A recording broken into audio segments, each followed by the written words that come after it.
오늘 우리에게 주시는 하나님 말씀은 호세아 9장 10절에서 17절까지의 말씀입니다.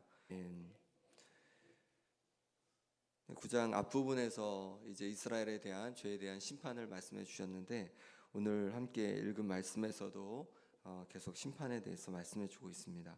10절 말씀에 보니까 옛적에 내가 이스라엘을 만나기를 광야에서 포도를 만남같이 하였으며 너희 조상들을 보기를 무화과 나무에서 처음 맺힌 첫 열매를 봄같이 하였거늘 그들이 바알보올에 가서 부끄러운 우상에게 몸을 들임으로 저희가 사랑하는 우상같이 가증하여 졌도다.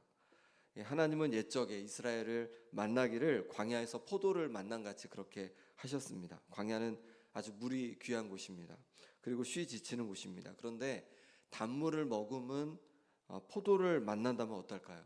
너무 반갑고 너무 귀하게 여길 것입니다. 하나님께서 그렇게 이스라엘을 만나셨습니다. 또한 무화과 나무에서 처음 맺힌 첫 열매를 봄같이 그렇게 하셨습니다. 무화과 나무에서 열매 맺기를 기다리다가 드디어 첫 열매가 맺힌 겁니다. 얼마나 귀하겠습니까? 하나님께서는 그렇게 이스라엘 백성을 보시고 귀하게 보시고 처음에 그렇게 그들을 만나 주셨습니다. 그런데 그들은 어떻게 했습니까? 이스라엘 백성들은 어떻게 했습니까? 바알보올에게 가서 부끄러운 우상에게 몸을 들임으로 우상처럼 가증해졌다, 이렇게 말씀해 주고 있습니다. 바알보올은 모압이 섬긴 우상으로 여겨집니다. 출애굽하여서 이제 이스라엘 백성이 광야를 지나 요단 동편 모압 땅에 있을 때입니다. 그때 모압 여인들이 이스라엘 백성들을 꿰어가지고 음행하였습니다. 그리고 그것만 한 것이 아니라 이제 함께 음식을 먹으며 그들의 신에게, 우상에게 절하도록 하였습니다. 음행에 빠져서 유혹을 받아 그만 이스라엘 백성이, 하나님의 백성이 우상을 섬기고 만 것입니다. 이스라엘 백성은 하나님께 광야의 포도나무 같고 무화과 나무에서 열린 첫 열매 같았습니다. 그런데 이렇게 음행에 빠져서 유혹을 받은 것입니다. 하나님 앞에 하나님 앞에 살아가는 것이 아니라 우상을 섬기는 이런 가증한 모습을 보여주었습니다. 이게 바알보올 그 출애굽 당시에만 있었던 것이 아니라 지금도 똑같다는 거죠. 지금도 이제 바알 우상을, 가나안 땅에 있는 바알 우상을 음란하게 섬기면서 이제 하나님이 아닌 우상을 붙들고 살아가는 모습이 하나님 앞에 가증했다는 것입니다. 하나님께서 우리를 향해서도 광야의 포도를 만남같이 또 무화과 나무에서 처음 열매를 그렇게 보시는 것처럼 우리도 너무 귀하고 사랑스럽게 여기시는 줄 믿습니다. 이사야에서 이 하나님의 사랑을 잘 보여주는데, 아가서에서 이 하나님의 사랑을 잘 보여주는데요. 아가서는 남녀의 사랑을 노래합니다. 그런데도 성경에 들어온 이유는 이 남녀의 사랑이 하나님과 또 하나님 백성 사이에 그 사랑을 보여주기 때문에 그렇습니다. 아가서 2장 10절에 보니까 나의 사랑하는 자가 내게 말하여 이르기를 나의 사랑 내 어여쁜 자야 일어나서 함께 가자라고 합니다. 하나님께서 우리를 향해서도 나의 사랑 나의 어여쁜 자야 나와 함께 가자라고 그렇게 말씀하고 계십니다. 우리를 사랑하시니까, 우리를 기뻐하시니까, 우리를 어여삐 여기시니까 우리와 함께 하고 싶으시다 말씀하시고 있는 것입니다. 그렇습니다. 우리가 예수님을 믿고 하나님께 속한 자가 되었습니다. 하나님께서는 이제 사랑의 눈으로 우리를 바라보시고 우리를 기대하시는 거예요. 그런데 우리가 마음에 하나님 두기를 싫어하고 다시 헛된 우상을 붙들고 헛된 것을 사랑하며 사랑한다면 하나님의 마음이 어떻겠습니까? 하나님을 더욱 사랑하고 하나님께 더 가까이 마음을 돌이키는 우리가 되기를 소망합니다. 이렇게 하나님의 사랑을 저버리고 음란하게 헛된 우상과 욕심을 품고 살아가는 이스라엘 백성들에게 이제 이렇게 말씀하십니다. 11절 말씀 같이 읽어보겠습니다. 에브라임의 영광이 새같이 날아가리니 해산하는 것이나 아이 베는 것이나 임신하는 것이 없으리라. 에브라임의 영광이 새같이 날아갔다라고 말씀하십니다. 이스라엘 민족에게는 하나님의 영광이 머물러 있었습니다. 그것이 그들의 영광이 되었습니다. 하나님의 영광이 머물러 있는 것이, 하나님께서 함께 하시는 것이 그들의 영광이 되었습니다. 홍해를 하나님께서 가르셔서 이스라엘 백성이 다 건넌 후에 모세는 하나님께 찬송을 지어 올려드립니다. 이때 이렇게 찬양합니다. 출애굽기 15장 6절에 보니까 여호와여 주의 오른손이 오른손이 권능으로 영광을 나타내시니이다. 여호와여 주의 오른손이 원수를 부수시니이다.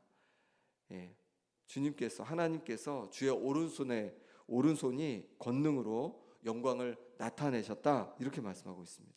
하나님께서 애굽 군대 앞에서 홍해를 갈라 주셨습니다. 그리고 이스라엘 백성으로 다 건너가게 해주셨습니다. 누가 봐도 하나님께서 함께하고 계신 거예요. 하나님께서 함께하고 계신 것을 보여주고 있는 겁니다. 하나님의 영광이 그들에게 머물러 있는 것을 보여주신 거죠. 이 홍해에서뿐만이 아닙니다. 이 광야를 지나가는 동안에도 하나님께서 그들과 함께 하셔서 하나님의 영광이 그들 가운데 머물러 있었습니다.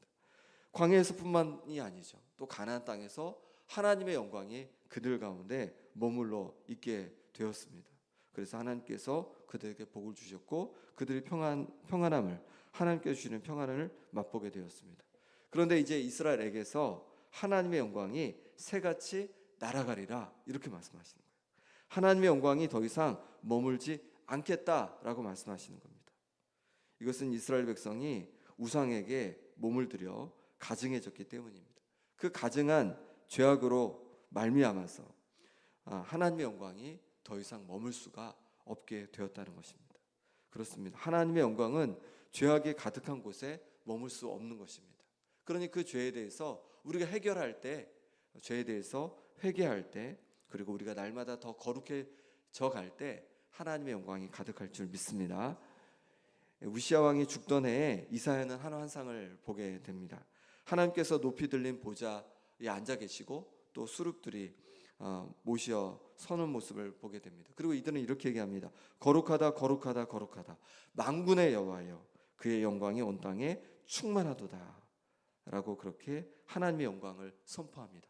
그런데 그 환상을 이사야가 보면서 이사야가 어떻게 반응합니까? 화로다 나로 망하게 되었도다. 나는 망하게 되었도다. 나는 입술이 부정한 사람이요 나는 입술이 부정한 백성 중에 거주하면서 만군의 여호와이신 왕을 배웠습니다. 나는 입술이 부정하고 또 내가 머무는 함께하는 백성들이 정말로 입술이 부정한데 하나님의 앞에 죄악이 가득한데 하나님의 영광을 보게 되었다. 이제 나는 망하게 되었다. 이렇게 한탄하고 있습니다. 왜 그렇습니까? 만군의 여호와의 영광이 가득한 곳에 죄가 같이 할 수 없기 때문에 그런 것이죠. 그때 수룹 중 하나가 제단에서 핀 숯을 손에 가지고 와서 그의 입술에 댑니다. 그리고 이것이 내 입에 닿았으니 내 악이 제하여졌다. 내 죄가 사하여졌다. 이렇게 말씀하고 있습니다. 그때서야 이제 이사야는 하나님 앞에 바르게 반응하고 하나님의 영광 앞에 머물러 수 있게 된 것이죠. 그리고 사명을 받고서 하나님 앞에 쓰임받게 되었습니다. 그렇습니다. 죄악이 있는 곳에 하나님의 영광이 머물 수가 없는 것입니다. 어떻게 우리 교회가 성령 충만한 교회가 되고 하나님의 영광이 가득한 교회가 될 수 있을까요? 우리의 죄를 돌아보아야 합니다. 그리고 우리의 죄를 철저히 회개할 때 하나님의 영광이 가득한 교회가 될 줄 믿습니다. 우리가 날마다 더 거룩한 성도가 되어갈 때, 거룩한 공동체가 되어갈 때 하나님의 영광이 가득하게 될 것입니다. 정말 그랬습니다. 우리나라에서 일어난 1907년 평양 대부흥운동을 비롯하여 세계 각지의 부흥운동이 그쯤에 일어났는데 그 운동들은 다 회개운동이었습니다. 죄를 철저히 회개하고 또 그들이 거룩한 모습으로 변화되어 갔을 때 하나님의 영광이 점점 더 가득해졌고 그러므로 말미암아서 정말로 귀하게 쓰임받는 공동체가 되었습니다. 초대교회 성도들도 마찬가지죠. 그들도 하나님 앞에 나와서 죄를 회개하며 기도하며 나아갔을 때 성령 충만한 공동체가 될 수 있었습니다. 그것을 어떻게 할 수 있냐면 베드로가 성령 충만을 받고 외친 것이 무엇이냐면 회개하라는 거였습니다. 회개하라는 것입니다. 그럴 때 성령을 선물을 받을 거다라고 처음 설교에서 베드로는 그렇게 말을 하였습니다. 그렇게 백성들에게 예루살렘 백성들에게 말했습니다. 그렇습니다. 우리가 죄를 회개하고 우리가 날마다 더 거룩함으로 나아갈 때 하나님의 영광이 가득한 공동체, 성령 충만한 공동체가 되어갈 줄 믿습니다. 그러니 우리가 우리 죄를 더 보기 원합니다. 그리고 죄를 경계하기 원합니다. 그리고 날로 거룩해지는 우리 김영교회가 되기를 소망합니다. 그럴 때 하나님의 영광이 우리 가운데 더욱 머물게 되고 하나님 앞에 쓰임받는 귀한 교회가 될 줄 믿습니다. 이스라엘 백성 가운데 하나님의 영광이 떠나가니 해산하는 것, 아이 베는 것이 없을 것이라고 그렇게 말씀하고 있습니다. 하나님의 영광이 떠나는 때에 화가 미칠 것이라고 말씀하시는 거예요. 또한 13절에서는 에브라임은 아름다운 곳에 심긴 두루와 같았으나 그 자식들 곧 후손들은 살인하는 자에게로 끌어내리라 라고 하십니다. 다른 나라에 팔릴 것을 말씀하신 거죠. 하나님의 영광이 떠나가니까 다른 나라에 팔려버린다는 것입니다. 하나님의 영광이 가득하면 평안하고 모든 것이 형통합니다. 하지만 하나님의 영광이 떠나가면 화가 미치게 된다는 거예요. 그러니 하나님의 영광을 구하고 또 거룩함을 구하는 우리가 되기를 소망합니다. 15절에 이렇게 말씀합니다. 같이 읽어보겠습니다. 그들의 모든 악이 길갈에 있으므로 내가 거기에서 그들을 미워하였노라. 그들의 행위가 악함으로 내 집에서 그들을 쫓아내고 다시는 사랑하지 아니하리라. 그들의 지도자들은 다 반역한 자니라. 이 길갈은 이스라엘 백성이 가나안 땅을 정복할 때에 처음 머문 요단 서쪽, 그러니까 가나안 쪽에 속한 그런 곳입니다. 그런데 호세아 시대에는 이곳이 어떤 곳이 되었냐면 우상을 음란하게 섬기는 장소가 되고 말았습니다. 그래서 호세아 4장 15절에 보니까 유다 백성들에게 길갈로 가지 말며 베다웬으로 올라가지 말라 이렇게 말씀합니다. 베다웬은 베델을 말하는 거죠. 베델이 원래 하나님의 집인데 이곳이 우상의 집이 된 것이고 죄악의 집이 된 것입니다. 그래서 베다웬이라고 그렇게 불렀습니다. 그곳으로 가지 말라는 거예요. 또 길갈도 마찬가지죠. 우상이 가득한 우상을 섬기는 곳이 되고 만 것입니다. 하나님께서는 이렇게 우상을 섬기는 우상의 길로 나아가는 이들의 행위가 악함으로 말미암아서 하나님의 집에서 쫓아내고 내가 다시 사랑하지 않는다라고 말씀하고 있습니다. 또한 그들의 지도자들도 다 반역하였다 이렇게 말씀하십니다. 죄악으로 행위가 악한 이스라엘을 하나님의 집에서 쫓아내고 다시 사랑하지 않겠다라고 말씀하시고 있는 거예요. 주님은 모든 사람들이 주님의 집으로 오기를 원하십니다. 어떤 죄를 지었어도 주님 전에 올 수 있습니다. 그 죄를 주님 앞에 회개하면 됩니다. 그리고 회개한 자로서의 삶을 살아가면 되는 것입니다. 그런데 주님의 집에 오면서 여전히 회개하지 않고 계속 죄 가운데 살아간다면, 거룩한 삶의 모습이 전혀 없다면 하나님은 어떠하시겠습니까? 예수님은 남유다의 죄악이 가득했을 때 성전이 바벨론에 의해서 무너지도록 그냥 두셨어요. 하나님의 성전인데 이방 나라에 의해서 망하도록 그대로 두셨습니다. 또한 이사야에 보면 많은 재물을 가져와도 하나님께서 기뻐하지 않으신다라고 말씀하시고 내 마당만 밟을 뿐이다, 성전 마당만 밟을 뿐이다라고 말씀하셨습니다. 또한 말라기에는 아예 누가 성전 문을 닫아버리면 좋겠다라고 그렇게까지 말씀하셨습니다.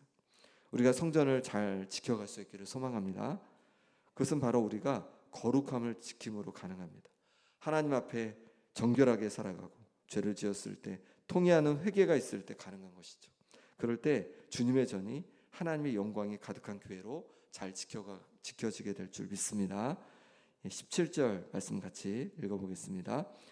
그들이 듣지 아니함으로 내 하나님이 그들을 버리시리니 그들이 여러 나라 가운데 떠도는 자가 되리라. 아멘. 이스라엘 백성이 듣지 아니함으로 하나님께서 그들을 버리셨다는 거예요. 그들의 죄악이 무엇이냐면 하나님께서 말씀해 주셨는데 듣지 않은 것이 죄악이라는 거예요. 이스라엘 백성들이 잘 모를 수가 있어요. 잘 어떻게 하나님 백성답게 살아가야 되는지 잘 모를 수도 있습니다. 그러면 하나님께서 말씀해 주셨을 때, 선자들을 통해서 수많은 선자를 통해 말씀해 주셨을 때 그 말씀에 귀 기울였어야 합니다. 그리고 순종했어야 합니다. 그런데 그들은 하나님 말씀에 귀 기울이지 않았습니다. 자기 멋대로 자기들이 살고 싶은 대로 그렇게 살아갔던 것이죠. 그리고 그 죄악으로 인해서 결국 멸망의 길로 나아가게 된 것입니다. 떠도는 자가 되고 말았던 것이죠. 우리는 하나님의 말씀을 잘 기울여 들을 수 있기를 소망합니다. 내게 어떤 말씀을 하시든지 그 말씀을 붙들고 순종해 가는 것입니다. 그럴 때 우리가 또 우리 공동체가 하나님의 영광이 가득한 그런 공동체로 쓰임받게 될 줄 믿습니다. 함께 이 시간을 기도하겠습니다. 이 시간 기도하실 때 하나님 아버지, 헛된 우상을 사랑하는 것이 아니라 하나님을 더욱 사랑하고 하나님을 붙들고 살아가게 하여 주옵소서. 하나님 아버지, 또 하나님의 영광에 가득한 우리 교회가 되게 하여 주시고, 또 우리 가정이 되게 하여 주시고, 우리 구역이 되게 하여 주옵소서. 하나님, 우리의 죄를 가벼이 여기지 않게 도와주시고, 주님, 우리의 죄를 용서하여 주옵소서. 그리고 날마다 거룩한 삶으로 살아가게 하여 주옵소서. 하나님 말씀 앞에 순종하는 삶으로 살아가게 하여 주옵소서. 그래서 하나님 아버지, 우리 인생에 또 우리 귀한 주님의 전에 하나님 영광이 가득하게 도와주시고, 우리 교회에 하나님 영광이 가득하게 도와주시고, 그래서 하나님 앞에 귀하게 쓰임받는 역사가 일어나게 하여 주옵소서. 함께 기도하기 원합니다. 또 아픈 환우들 가운데 하나님 회복 주시기를 기도하겠습니다. 박부규 장로님 위해서, 또 김봉자 권사님 위해서, 신영철 집사님 위해서, 김남희 집사님 위해서, 유광순 권사님 위해서, 정갑진 집사님 위해서, 이규대 집사님 위해서 회복을 위해 기도해 주시고, 물질에 또 사업에 마음에 또 관계 어려움 있는 성도들 회복해 주시도록 이 시간 간절히 함께 기도하겠습니다. 하나님 아버지, 이 시간 주께서 붙잡아 주시기를 원합니다. 하나님 아버지, 우리가 헛된 우상을 붙들고 살아갔던 모습을 용서하여 주옵소서.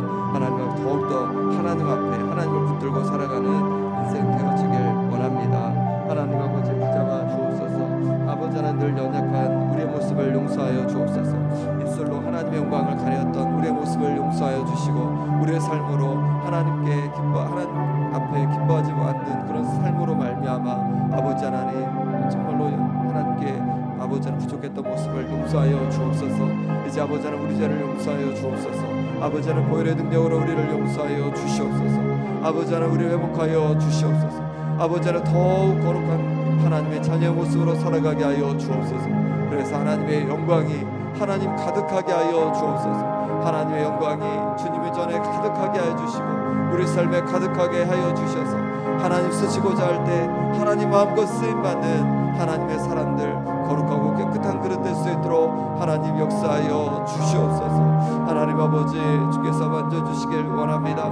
날로 더욱더 하나님 영광으로 가득하고 쓰임받는 역사가 일어나기 원하오니 하나님 우리 심령을 만져 주옵소서. 하나님 말씀이 들려질 때마다 하나님 그 말씀 속에서 아버지, 우리가 회개할 제목들을 찾게 하여 주시고, 아버지 우리의 언약함을 보게 하여 주시고, 우리의 부족함을 알게 하여 주셔서 하나님 아버지 하나님 말씀 앞에 우리가 깨지고 변화되어서 더욱더 날마다 거룩한 하나님의 자녀로 빚어지는 역사가 일어나게 하여 주옵소서. 하나님 아버지, 우리의 심령을 주께서 만져주시길 원합니다. 하나님 아버지, 역사하여 주옵소서. 아픈 성도들 주께서 만져주셔서 회복의 역사를 부어 주옵소서. 박교장님 붙잡아 주셔서 손과 발과 모든 아버지 하나님의 이제 능력이 회복되어져서 강건해지는, 더욱 강건해지는 역사가 있게 하여 주옵소서. 김정은 주에 만져주셔서 심장을 강건케 하여 주옵소서. 하나님 부어주신 은혜로 말미암아 강건케 하여 주옵소서. 하나님 아버지, 주께서 만져주셔서 하나님 시행집사에 붙잡아 주셔서 그 모든 회복하는 과정 속에 하나님 아버지 역사하여 주시길 원합니다. 도와주시길 원합니다. 하나님 아버지 크신 능력의 손길로 함께하여 주옵소서. 힘나게 붙잡아 주셔서 그 믿음의 고백대로 하나님 회복하여 주옵소서. 정해주세요. 붙잡아 주셔서 아버지의 후유증 없도록 하나님 강건하게 지켜 주옵소서. 이것을 붙잡아 주셔서 하나님 아버지, 이제 아버지 다시 건강을 회복하여 주셔서 강건해져서 다시 만날 수 있는 은혜가 있게 하여 주옵소서. 을지로는 성도를 주께서 하나님 넉넉함으로 부어주시고, 하나님 주께서 붙잡아 주셔서 아버지 마음에 어려움 있는 성도들 마음의 위로와 회복을 도하여 주옵소서. 관계 어려운 성도들 관계가 회복되어져서 하나님께 영광 돌릴 수 있도록 역사하여 주시옵소서. 하나님 아버지 도와주시길 원합니다. 하나님 아버지 은혜 부어 주옵소서. 하나님께서 주시는 은혜십니다. 아버지 하나님 되게 하여 주시옵소서. 주님 도와주옵소서.